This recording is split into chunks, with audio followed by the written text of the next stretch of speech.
The original LEGO Star Wars was the game that started off LEGO games as we know them today, and that is a licensed game closely following the plot of a movie, but with distinct self-parodying humour. Since then we've had LEGO versions of Batman, Indiana Jones, Jurassic Park and Dimensions come onto our consoles, but now it's back to where it all began with LEGO Star Wars The Force Awakens, and this is definitely one of the best.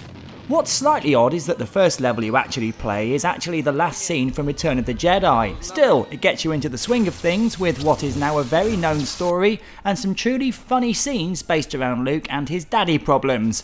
Then it's into the main game as you begin at the beginning, of course, with Poe hanging about with BB-8, jumping in his ship and heading down to Jakku, where things start to turn really bad.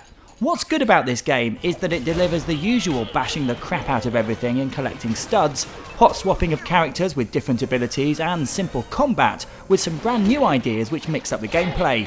Of course, it's all very kid friendly with humour which adults will enjoy as well, and the team have excelled here. If you've seen the movie you'll laugh out loud at some of the clever observations they've played with here, and the game's all the better for it. They've also added some fresh gameplay elements into the game that, whilst they don't truly challenge you, do mix things up. Flying around in spacecraft to blow up the Death Star or to escape enemy ships in the Millennium Falcon over Jakku are truly exhilarating experiences. There are also cover shooter elements during points in a level, where you press a button to take cover and then pop up over chest-high barriers to shoot stormtroopers, and blow up explosive blocks to take down barriers and move forward.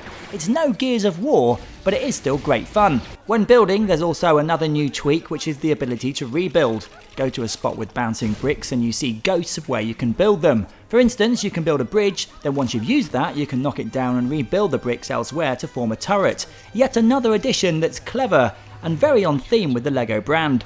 This being Star Wars, you'll be glad to hear voice acting from what sounds like the genuine actors. I think the prologue is actually clips from the films, while some other dialogue has been recorded specifically for the game. What's weird though is the variance in audio quality. Rey's voiceover on Jakku, where she traverses the junkyard level with BB-8, is pretty dreadful, both in delivery and audio quality. Thankfully, this seems to even out over the course of the game as things hot up. It also seems that the game is slightly easier in terms of combat than before. It was frustrating being killed over and over again as you leak studs, but this seems to have been dialed back a bit, so you can still feel like you're giving the bad guys a good bashing without breaking into bits yourself. With LEGO Dimensions seemingly having an infinite amount of content for it, I was expecting a Force Awakens pack, but it is a pleasure to be presented with a full game that has all the collecting fun, combat and replayability as you dive into free play and try to get every red brick and mini kit for that 100%. It's a fun game for adult and child Star Wars fans alike, so it gets an excellent 8 out of 10.